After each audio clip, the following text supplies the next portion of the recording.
¿Viral o bacteriana? Enfermedad viral, ¿no? Que involucra todo lo que es la vía respiratoria alta, a nivel de la laringe y tráquea. ¿Sí? También llamado grupo viral. El clásico hay un predominio entre los 6 meses y los 3 años de edad, con una incidencia entre más o menos los 8 meses y los 18 meses. Pero también hay una variante que se llama croup espasmódico, no se confunden. El croup viral o clásico es aquel que el niño presenta esa triada característica que es la distonía, la tos, pero no tos traqueal y el estridor laríngeo inspiratorio. ¿Ya? A predominio inspiratorio. El croup espasmódico es un evento que se produce de manera brusca, generalmente en la noche, de inicio abrupto y cese abrupto y resolución espontánea. No necesita nada, se pasa solo, ¿ya? Dijimos que la causa del croup, principalmente viral, y el virus para influenza está involucrado entre un 50 a 80% de los casos, ¿sí? Para influenza tipo 1 es el más frecuente, para influenza tipo 2 es el de predominio estacional, que se predomina en las estaciones donde más hay, y el para influenza tipo 3 es el más severo en su presentación. ¿Ya? Un 5 a 10% el virus incisional respiratorio como causa, adenovirus menos del 5%, virus de la influenza del 1 a 10 y menos del 5% los demás virus, el Coxsackie, rinovirus, SARS-CoV-2, etcétera, herpes simple, todo ello. Recuerden que el croup o la laringotricus es eminentemente viral, pero hay 1 a 2% que puede sobreinfectarse y su origen es bacteriano. ¿Ya? Dentro de las bacterias que causan esta enfermedad podemos tener Corynebacterium diphtheriae, Staphylococcus aureus, Streptococcus pneumoniae, Haemophilus influenza, Moraxella catarrhalis y el principal que de entrada puede darte un croup bacteriano es el Mycoplasma pneumoniae. ¿Ya? No se olviden, pero es muy claro la presentación. Lo que se produce, fíjense, es un estreñimiento funcional de las vías aéreas superiores, ¿no? Este estrechamiento funcional, cuando es de manera congénito, cuando viene con nacimiento, es una estenosis glótica. Cuando se adquiere, también puede ser por presencia de algunas alteraciones como papilomas, hemangiomas, quistes a ese nivel, ¿no?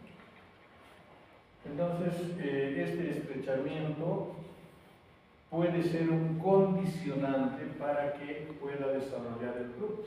Es un factor que depende de esto, ¿no? También hay variaciones en la respuesta inmunitaria y una predisposición a realizar estos cuadros. La fisiopatología, el virus se transmite por vía aérea, invade el epitelio de la mucosa nasal y faríngea, hay una replicación viral, ¿no? En la nasofaring, en este epitelio, se produce una inflamación difusa, eritema y edema, que involucra la tráquea, hay disminución del diámetro de la región subglótica y durante la inspiración primordialmente hay mayor resistencia al paso del flujo aéreo, por eso se produce el famoso estridor, ¿no? El flujo se hace turbulento, hay colapso dinámico y la vía aérea aumenta la obstrucción y es manifiesto el estridor, ¿no? Entonces, fíjense, más o menos esa es la fisiopatología, el por qué se produce el estridor. ¿Ya? Fíjense, ahí tienen dos fotos de la vía aérea superior subglótica, una que aparece inflamada en la parte superior y otra que está sin su inflamación, ¿no? En casos severos, la vía aérea subglótica puede reducirse en un diámetro de 1 a 2 milímetros, ¿no? También puede haber presencia de pseudomembranas en la tráquea, podría acumularse y esto favorecer o contribuir a el estrechamiento, ¿ya? Que se produce.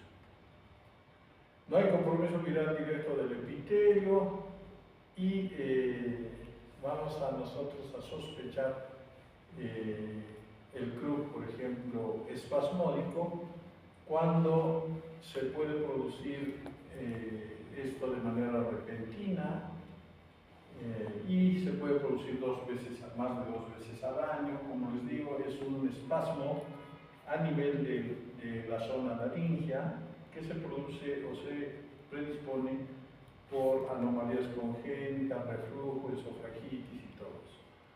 El club espasmódico es la resolución espontánea, ¿ya? No se olviden que dentro de la clínica, generalmente la laringotraquitis inicia con síntomas inespecíficos, congestión, diarrea, coriza, infecciones, fiebre, y luego de eso el paciente empieza a tener disfonía, tos traqueal y estridor, ¿no? Que más o menos duran entre 3 a 7 días, y a esto se acompaña la agitación. Entonces no se olviden, estridor, paciente les puede llegar con estridor, agitación, disfonía, retracciones supraclaviculares, subcostales o intercostales, llamada también tiraje. El diagnóstico es solamente clínico, no requiere ningún examen, ¿ah? Pero cuando la situación no está bien, o veo que mi paciente se está complicando o estoy haciendo algún estudio de investigación, les hacen esta plaquita y ahí está, fíjense, la tráquea tiene varios nombres, ¿no? Signo de la aguja, del campanario, punta de lápiz, ¿no? Todos esos son los signos que nos dicen que está pues con una laringotraquitis. No se olviden, el diagnóstico es clínico, no se pide de rutina hemograma, PCR, salvo que sospechemos de una infección sobreagregada. ¿Ya? Y en la radiografía, como vimos, se ve el estrechamiento de la tráquea, ¿no? Es necesario que cuando ustedes sospechen de un cuadro de laringotraqueitis, sobre todo en la emergencia, porque realmente a estos pacientes les va a llegar a la emergencia, tengan que ustedes evaluar y catalogar el tipo de laringotraqueitis, si están frente a uno leve, a un moderado y a un severo, ¿ya? Para eso ustedes tienen distintas escalas, ¿no? Una de las que más se usa es la escala de Wesley para valorar la gravedad del club, ¿no? Y ahí básicamente Wesley ha agarrado cinco criterios para poder ser evaluados. El tema de estridor, si no presenta estridor, 0. En reposo audible con el estetoscopio, 1. Y en reposo audible sin estetoscopio, 2. ¿no? Lo mismo para tiraje, ausente, leve, moderado, grave. La ventilación, que es la entrada del aire, puede estar normal, disminuida o muy disminuida. La presencia de cianosis y el nivel de conciencia. Fíjense, el nivel de conciencia y la cianosis te dan un puntaje cuando es positivo, sí, ¿no? Por lo tanto, con esos puntajes tú sumas y tienes un club leve, menor a 3, moderado de 3 a 7 y severo cuando es más de 7. ¿Sí? Acá merece mención el tema de la frecuencia respiratoria, ¿no? Recuerden que la frecuencia respiratoria normal en un niño menor de 2 meses, ¿cuánto es? La frecuencia respiratoria normal en un niño menor a 2 meses es, no, menos de 60. ¿Sí? Menor de 2 meses. ¿Ah? Una frecuencia, si yo le tomo la frecuencia respiratoria a un menor de 2 meses y tiene 50, no tiene dificultad respiratoria, no tiene taquipnea. ¿Ya? Pero si ese niño yo le tomo y tiene 65, ahí sí estoy hablando de una taquipnea. En un niño de 3 meses a 1 año de edad, menos de 50. Menor de 2 a 3 meses, 60. Hasta el año, 50. Del año hasta los 5 años, menor de 40. Y por encima de 5 años, menor de 30. ¿Ya? Entonces, esos son lo que tienen que tener presente para hacer su evaluación. También existe otra escala, la escala de Taussig, para valorar la gravedad del club. En general, nosotros, por ejemplo, en el hospital usamos la de West. Eso depende de cada servicio, cuál es el que más se Taussig evalúa también el estridor, la entrada del aire, el color, retracciones, nivel de condensación, ¿no? Y un Taussig menos de 5 es un club leve, de 5 a 7 leve moderado, moderado de 7 a 8 y grave de 8. Ahí está, por ejemplo, un leve, tos perrona sin estridor ni retracción externa, intercostal en reposo. Un moderado, ya la tos se hace más frecuente, ya tiene un estridor bien manifiesto y retracción en reposo, a nivel estándar.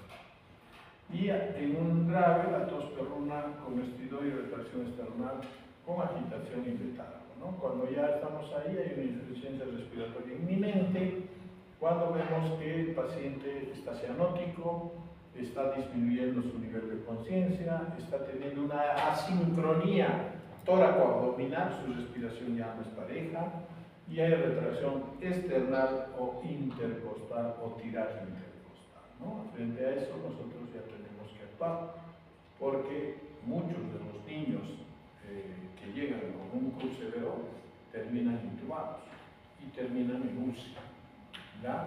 Por eso es necesario que ustedes cataloguen el cuadro, ¿no? Un algoritmo dice laringitis, pero es laringotraqueitis. Algunos cuando busquen ustedes en los libros van a encontrar laringitis, laringotraqueitis, CRUB, es lo mismo. ¿Ya? Así como vimos que amigdalitis, faringoamigdalitis y faringitis es prácticamente el mismo evento, ¿no? Solamente a cuál lugar afecta más, pero finalmente afecta a todos. Cuando tú tienes una faringitis, te afecta a las amígdalas, a la faringe, ¿no? Y a todo lo que es la orofaringe, y por eso se produce. Fíjense, si yo estoy frente a un paciente con laringotraqueitis y yo le apliqué su Wesley y me salió leve, ¿ok? ¿Qué hago?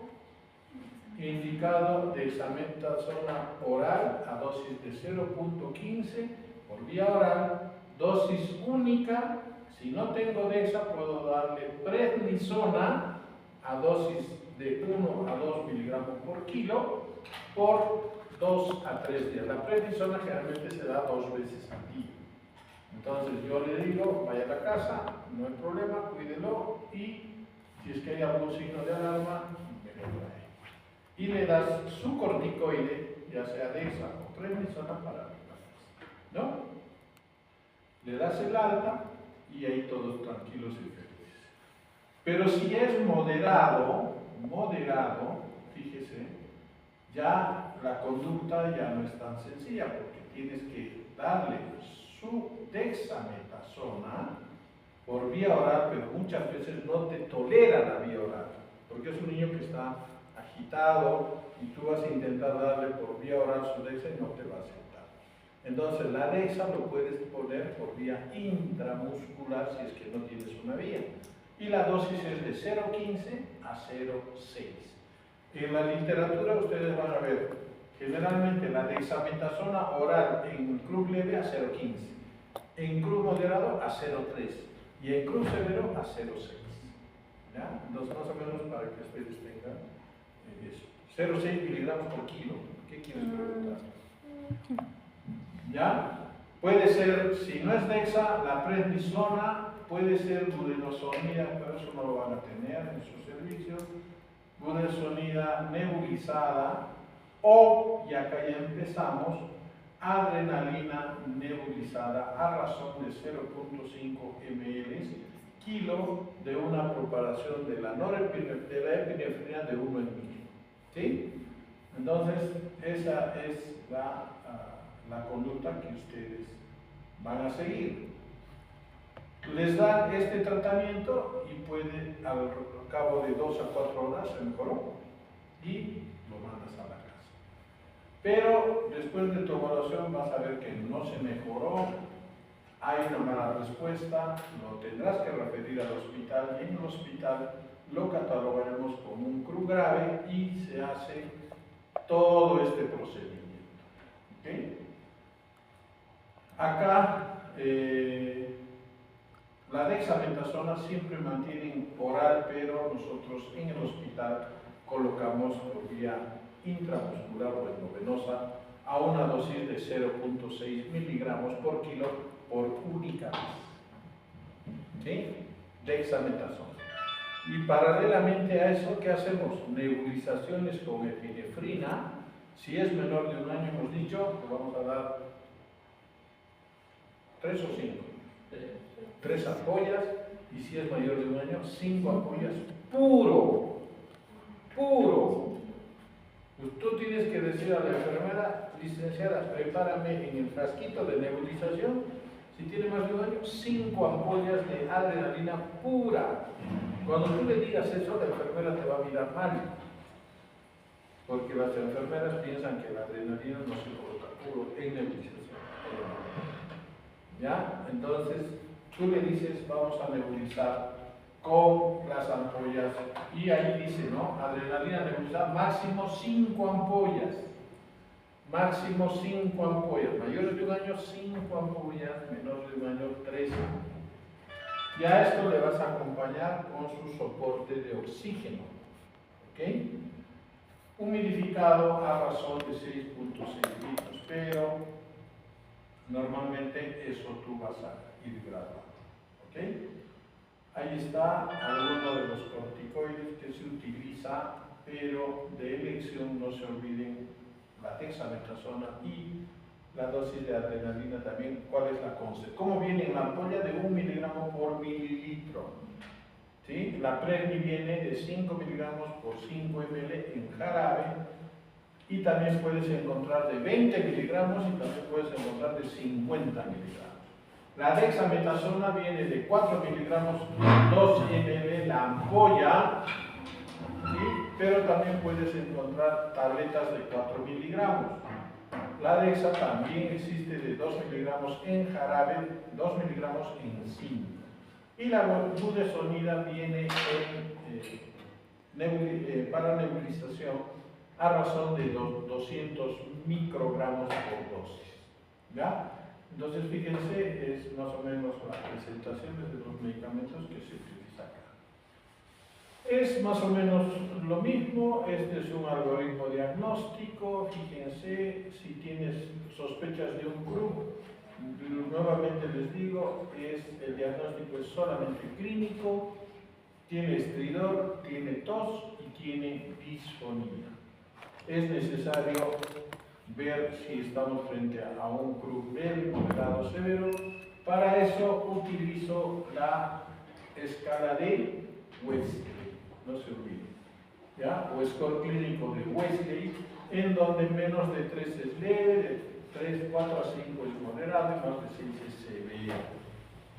Pero cuando yo voy a recibir a un paciente con CRU, no siempre lo voy a recibir que solamente venga tosiendo. Muchas veces lo voy a recibir inestable, ¿ya? Entonces, cuando tenga ese paciente, y vamos a ver cuando veamos el paciente crítico, ¿qué es lo primero que hago? Mi evaluación pediátrica mediante el triángulo de evaluación pediátrica, que mide apariencia, circulación y respiración. Y no tengo que tocar, no tengo que auscultar, solamente se hace con la mirada, ¿sí? Tú lo miras al paciente cómo lo recibes, haces tu triángulo, ¿no? Y si tú lo ves que está estable, vamos a ver la valoración de su gravedad mediante la saturación. Defines que es un CRU leve, porque no tiene los otros componentes que den severidad, y le das su corticoide por vía oral, hemos dicho dexametasona o prednisona, para su casa acá dice en única dosis en el establecimiento y le puedes dar por 2 a 3 días para la casa. ¿Ok? Sintomáticos, medidas generales y su alta con indicaciones. Pero si tienes un paciente que no está estable, tú concluyes que en tu valoración del triángulo está inestable, tu evaluación primaria, recuerda primero es el triángulo, después viene recién la evaluación primaria. En adultos es primero el ABCD, que es la evaluación primaria. En niños primero es triángulo, después recién viene el ABCD, que es la evaluación primaria. Después la evaluación secundaria, la evaluación terciaria y el diagnóstico. Esa es más o menos la secuencia cuando tú recibes un paciente que está inestable o un paciente crítico. En este caso, si tienes un paciente con sospecha de que esté inestable, ya le hiciste el triángulo, haces el ABCD, posicionas para la vía aérea, le pones oxígeno, ¿no? Valoras la gravedad mediante el score y vas a tener o un moderado o un severo o uno que ya viene con una falla cardiorrespiratoria y tienes que actuar, porque este seguramente va a terminar en la UCI. Un CRUB moderado a severo, elección, no se olviden, métanse en la cabeza. Viene el CRUB, le escuchan, que la mamá te va a decir, doctor, su tesis es horrible. Lo que ustedes van a ver y van a escuchar es el estridor. Cuando ustedes lo revisan, van a recibir, no va a estar tosiendo, no viene tosiendo, pero sí viene con el estridor, ¿ya? Y es un estridor típico del CRUB. Inspira y suena, expira, suena menos, pero en ambos tiempos se puede dar. Más importante es el estridor en inspiración. Cuando vean eso, la mamá te va a decir, doctor, está ronco y está tosiendo feo, y ven que tiene algún grado de dificultad respiratoria, pues en su cabeza laringotraquea. Y en su cabeza lo primero que tienes que estar haciendo, enfermera, prepárame dexametasona a 0,6 por kilo. Si no tienes vía intramuscular, no hay ningún problema, demora unos minutos más, pero igual actúa. Y prepárame nebulización con adrenalina. Si es mayor de 1 año, 5 ampollas puras, y si es menor de 1 año, 3 ampollas puras. Yo utilizo pura. La enfermera te va a decir con cuánto lo diluyo, porque ellas tienen miedo de utilizar pura. ¿Ya? Pero si tú estás seguro que es un CRUB, te aseguro que con esa acción que vas a hacer, la mamá te va a empezar a abrazar y a besar. ¿Por qué? Porque su hijo, en minutos de lo que estaba grave, ya está tranquilo, está respirando, ya su ruido ha disminuido, va a respirar mejor y todos felices y contentos, y el niño lo pasará a su observación. Pero no tengas miedo en indicar, licenciada, colócame 5 ampollas puras. Si tienes miedo, dilúyelo, ya de último. También tienes miedo, entonces, si tienes 3 ampollas, hemos dicho que la presentación es 1 miligramo, 1 mililitro. Entonces tú le vas a poner 3 ampollas, son 3 mililitros. Licenciada, llega a 5, complétame con 2 ml de solución fisiológica. Si tienes 5 ampollas, son 5 mililitros. Licenciada, complétame más 5 para que llegue a 10 ml. Si ustedes son temerosos y tienen miedo, lo hacen así. El efecto no es igual también, pero es mucho mejor puro. Puro te funciona de manera espectacular y es mucho más rápido. ¿Ya? Entonces, no se olviden, corticoide más adrenalina nebulizada, y si lo requiere, porque tú tienes el saturador y está en 84, está en 80, le pondrás su cánula binasal pediátrica con su oxígeno a 1 litro, 1,5 litros o 2 litros. ¿No es cierto? Si ves que le pones el oxígeno y sigue saturando menos de 80, subirás el oxígeno. ¿Hasta cuánto puedes llegar con la cánula binasal? Hasta 5 a 6 litros como máximo. ¿De ahí a cuál paso? Si le estoy poniendo 6 litros o 5 litros y veo que su saturación ni siquiera llega a 90, llega a 82, 83, necesito más oxígeno. Más caro, ¿no es cierto? Con sistema Venturi mejor. Eso te tolera hasta 15. Pero tú estás con 15 y sigues desaturando, ¿qué usas? Puedes usar el SINAP, pero no hay SINAP, lamentablemente. En mi hospital hay solamente dos, nos quitoneamos con medicina. SINAP es cánula de alto flujo, ¿no? Hay un equipo que te pasa el oxígeno por encima de 15 litros y te puede llegar hasta 60 a 80 litros. ¿Ah? Tú puedes dar con esa cánula de alto flujo. Es todo un sistema. Y si no hay cánula de alto flujo, no hay nada, tienes que intubar. ¿Ok? La cánula de alto flujo es para evitar intubación. Pero si no ves que con eso está mejorando, sí o sí tienes que hacer tu interconsulta UCI y intubar. En todo caso, intubar con el servicio. ¿Ya? Entonces no se olviden que haces ese procedimiento, el paciente mejora, lo dejas en observación y si ya no hay persistencia de síntoma, alta domiciliaria con medidas generales. Con la primera dosis de adrenalina y corticoide muchas veces no te mejora, ¿sí? Puedes repetir una segunda tanda de nebulización con adrenalina, ¿sí? Y procedes a hospitalizar o a referir, de ser el caso, procedes a referir y hospitalizar, ¿no? Cuando el paciente tiene cruz moderada o cruz severa, pero si viene ya con falla cardiorrespiratoria, el paciente se está chocando, se te está haciendo un paro, tienes que hacer maniobras de RCP, si es que lo va a necesitar, oxigenoterapia con reservorio, directamente, no la canulita, sino la máscara, y ventilación con bolsa o mascarilla, y de ser el caso, intubación, ¿no? Y llamar a la UCI para que pase a la UCI, porque ese niño va a necesitar un monitoreo de sus...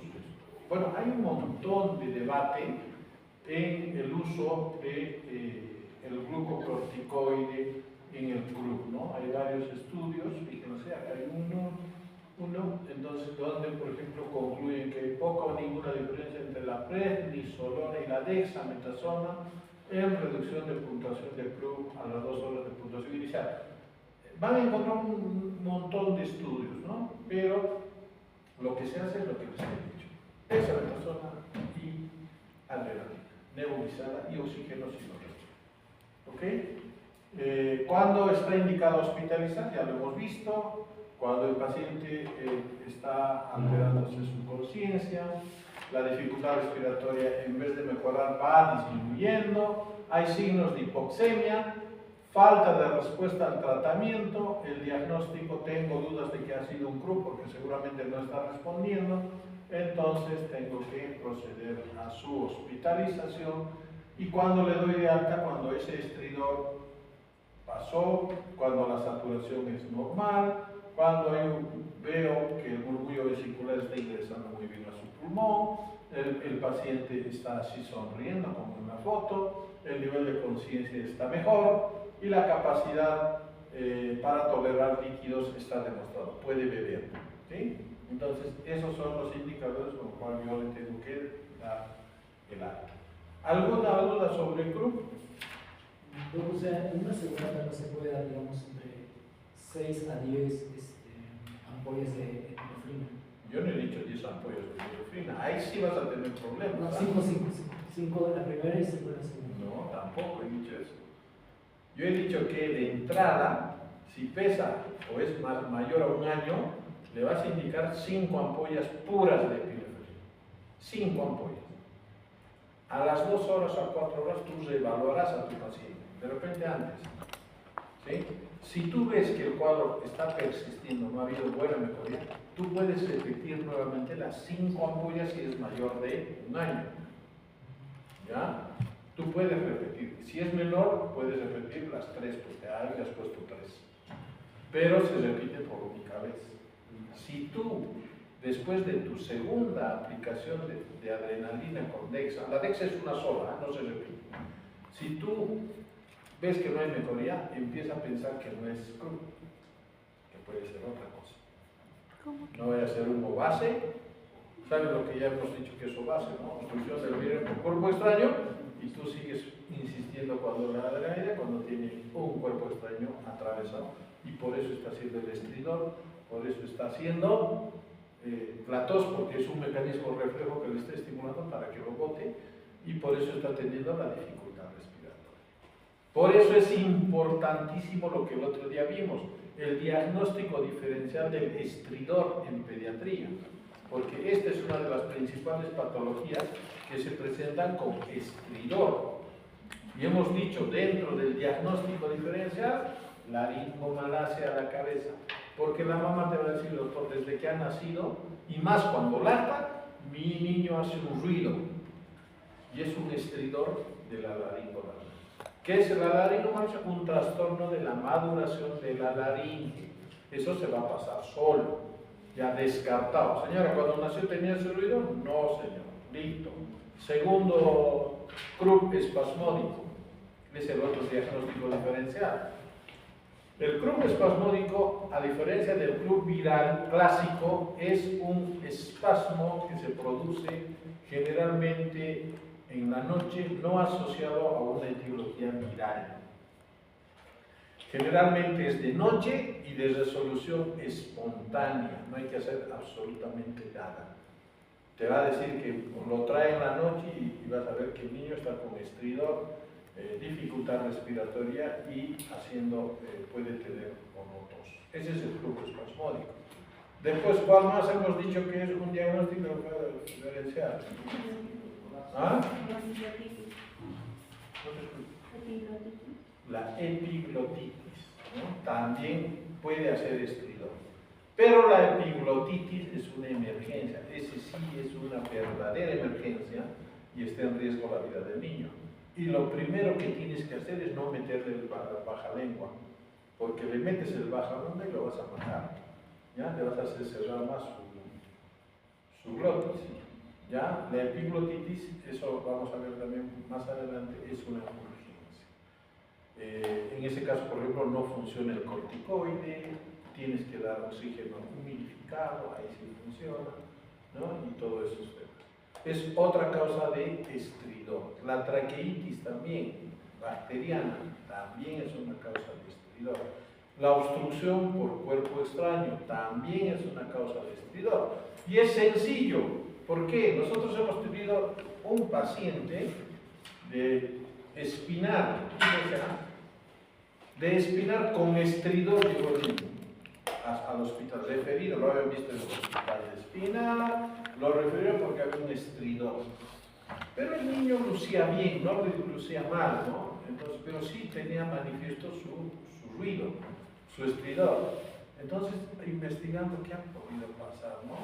Señora, ¿se ha comido algo? No. Lo único que ha comido el niño es mandarina. No ha comido nada más, ¿no? Entonces hemos investigado, al comienzo llegó la emergencia, pensaron que era un Krupp, lo nebulizaron, le pusieron la dexametasona y no había ningún tipo de problema. ¿Ya? Pero se olvidaron de pensar y de preguntar bien a la mamá. Entonces, ¿qué hizo antes de tener el ruido? Estaba comiendo mandarina. ¿Qué había pasado? Que una pepa de mandarina se le había ido al otro lado. Y estaba en tráquea la pepa de mandarina. Y tú sabes que todos esos productos dentro empiezan a hincharse por la misma humedad y todo eso. Se ha tenido que llamar a otorrino, que otorrino ha venido con su laringoscopio y ha tenido que ingresar a sala y se ha sacado la pepa de la tráquea y dejó de hacer su estridor. ¿Ya? Obstrucción de la vía aérea por cuerpo extraño. Siempre le van y la mamá te va a decir, pregúntenle, doctor, estaba jugando mi niño tranquilo y después ha venido corriendo a mi lado y estaba con un ruido raro. Piensen en el cuerpo extraño. Algo que se ha comido y algo que se le ha quedado ahí y está produciendo el estridor. ¿Ya? Muy bien. ¿Algo más de laringitis, de laringotraqueitis? ¿Algo más?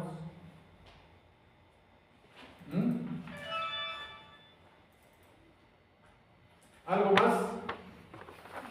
Nunca más vamos a hablar. La próxima vez que vamos a hablar de laringitis va a ser en el examen, ¿no? La adrenalina, doctor, o sea, sí se vuelve a reevaluar, pero hay como que 3 horas después, 4 horas, De y 2 a una... 4 horas, ese es el tiempo que tienes que evaluar. De 2 a 4 horas. Ahora, pero el criterio de tiempo para evaluación es dependiendo de la edad. No, sea menor de un año, mayor de un año, es obligación tuya ir entre la hora y media y las 2 horas a hacer tu primera evaluación. Es obligatorio. Normalmente es menor de 5 años. ¿Ah? Es menor de 5 años. El CRUP es generalmente no es patógeno, sí. Se presenta generalmente en los niños pequeños. Es raro ver un CRUP de mayores de 5 años. Por eso. Raro. O sea, es posible, pero no es frecuente. Es casi imposible en mayores de 5 años. ¿Ya? La respuesta inmunológica de un mayor de 5 años y todo eso es distinta, ¿no? El proceso que pudiera en un menor de 5 años producir una inflamación de la laringe y de la tráquea, en el mayor de 5 años no se presenta. Hay otras cosas, ¿sí? Hay otras cosas. Pero en el caso de que sea bacteriano, ¿De qué? de que sea bacteriano. El CRUP bacteriano es mucho más severo. Es 1 a 2% en incidencia, pero cuando se produce, y el principal germen es Mycoplasma pneumoniae y el Chlamydia también, Chlamydia pneumoniae, es mucho más severo. Y cuando tú haces tu escala, seguramente es un niño que va a necesitar no solamente adrenalina, sino hasta va a necesitar la UCI. Es poco frecuente, pero si lo presenta es mucho más raro. ¿Ya? Pero olvídense, CRUP igual virus. No se olviden. La lingotranquina es igual virus. Lo mismo que esto, que vamos a seguir vamos a ver a continuación. Bronquiolitis es igual a virus.